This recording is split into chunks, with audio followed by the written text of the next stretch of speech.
I was just sitting there, looking at nothing in particular.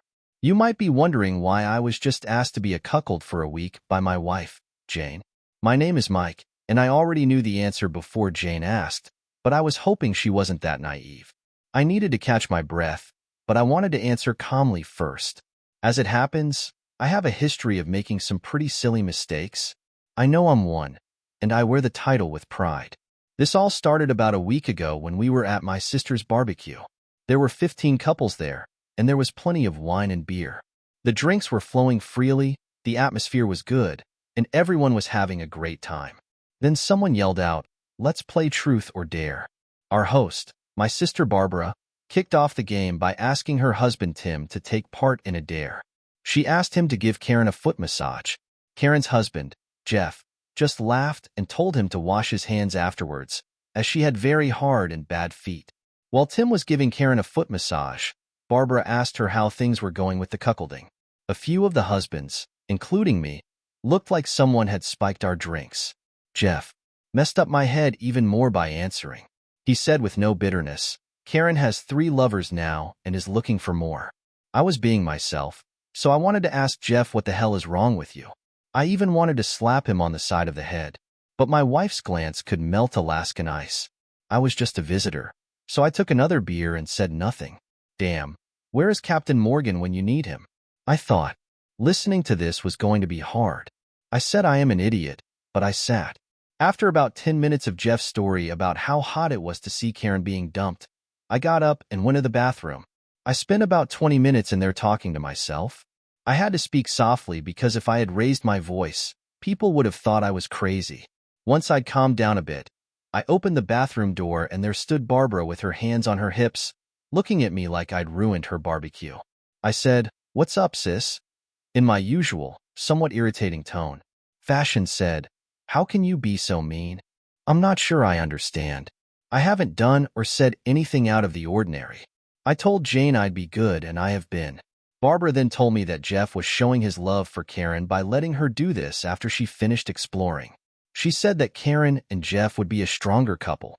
I just had to ask how having sex with other men is going to make a couple stronger. Barbara was surprised by the way I said it. I'm older, so I should have a better understanding of what women want. I had no idea what my wife wanted, and I've been married to her for 11 years. Mike, you need to be open to new ideas. I just had to ask if Tim had run their new idea of marriage by Karen and Jeff.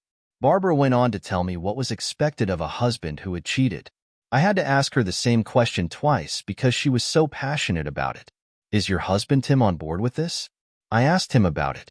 I haven't had a chance to ask him yet. I thought it would be best if Jeff brought it up with the husbands first. I've never wanted to slap my sister so much in my life. Barbara, you're crazy if you asked him, and he says yes. I can watch the kids for you while you're away on your business trips. I'll even wash your car, but I won't leave you alone with my wife. I went back to the barbecue. Jeff was chatting with Karen Jane and a few other wives. The guys were hanging out by the grill. I'll be back in a minute, Tim. He was the first to ask what I thought of the whole thing. I told him, Tim, if Jane tries that, I'll be out the door before you can blink. I won't put up with that. If I find out she was cheating or planned on cheating, I will divorce her before her lover has a chance to back out. I don't care or even want to know what Jeff is thinking. It's his life, and he can do whatever he wants with it. It's his decision, but it's not something I'm involved in.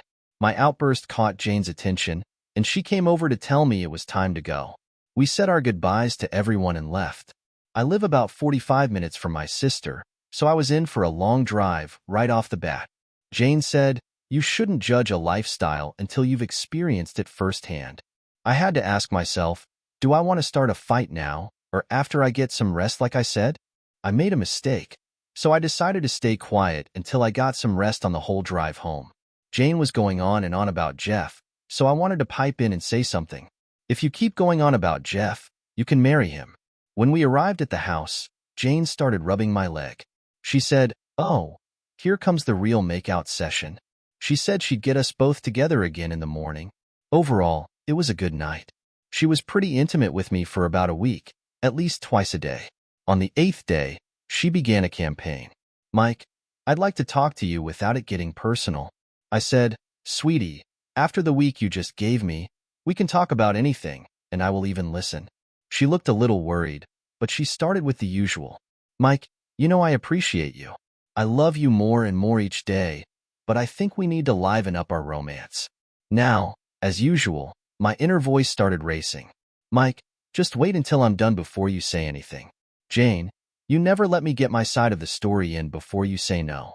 I'll let you finish and then I'll give my opinion. Then Jane said that if I truly loved her, I would have to become a cuckold. For a week, she kept saying it and looking at me with those big puppy dog eyes, lips pushed out, and that sad little girl expression. It just broke my heart. I told her, Jane, I love you and I'd do anything for you. I want to make you happy. I want to spend my life with you, growing old together. And I want to have kids with you. I have to say, I disagree.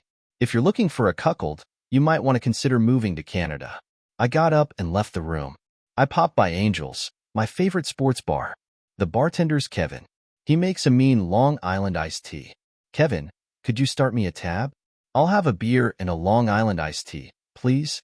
I'm looking to unwind with a drink or two. Guess who just walked in? Jeff and Tim showed up. They sat on either side of me. They gave me the stink I just let one rip. Mike said, Jeff, what on earth? What's going on with you? You almost messed up the barbecue we've been planning for weeks. I guess I looked a little confused. So Tim just patted me on the back and said, just sit back and listen. Mike, Tim, and I have been filming Kin with all 3 guys she slept with. I went along with it so that I wouldn't have to pay out so much in the divorce. My lawyer advised me to play along and gather all the evidence I need. As you may know, in Texas it still makes a difference if the spouse cheated or not. Karen's in the dark about this. I discovered that she and her partner were attempting to involve me in a 3-way scenario to make it appear as though I had consented to her infidelity. If I were the one being cheated on, her lover wouldn't let me get close to her. She's being served with divorce papers right now. She can have the house, the car, and the checking accounts. I just had to ask, why give that woman anything when she's been unfaithful to you? Why should he pay a woman who's been unfaithful? Jeff said with a laugh that was a little bit evil. He's got 2 mortgages on the house and the bank is about to foreclose. The car is leased, and I haven't paid a bill in 7 months. My paychecks are being deposited into my mom's account, as far as my employer is concerned. I'm helping my mom out. She's been transferring the funds to her offshore account. As a matter of fact, my mom always said she was a woman with no dignity. I should have paid more attention. I had a few beers and decided to take a cab home. I think I got home around 3 a.m. I'm not sure exactly when, but it was around 1 a.m. I'd only made it to the flower bed, so it didn't really matter when Jane went to investigate after hearing some noises. She saw me dozing off among her roses. When I got back to the real world, it was another 30 minutes or so. I had a quick disagreement with Jane. The next thing I knew, she'd poured a bucket of water on me, and my dog was licking my face. I asked her who'd put a stick up her ass.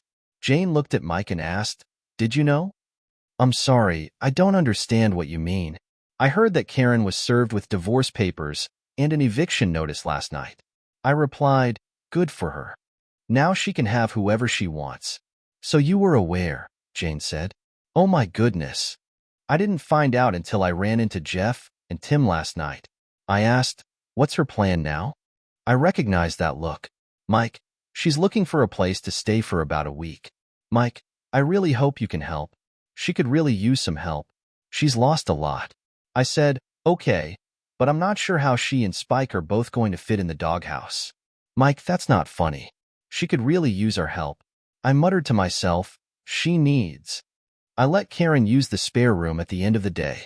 I checked with Jeff first to see if it was okay. Jeff said he was fine with where she went. She only lasted a week. One night, Karen and Jane were sitting on the patio drinking wine when Karen asked Jane if she could sleep with me for one night because she needed sex. The next thing I heard was the sound of breaking glass and screaming. Then Jane came into the house, yelling, Mike, please remove this woman from my house. She turned her anger on Karen. I can't believe I let you stay here. Please get your act together and leave. I mean, right now. After some really nice courtship later that evening, I found something really fascinating. It seems that most women don't mind sharing a man with another woman, but they don't like sharing their men. What are your thoughts on Opie? Thanks for sharing your experiences with us. We provide a quick and satisfying revenge service. Subscribe to our channel to make sure your next chef stays loyal. Don't miss the next episode to get your revenge. If you're below 18, you're all set. Wait a minute.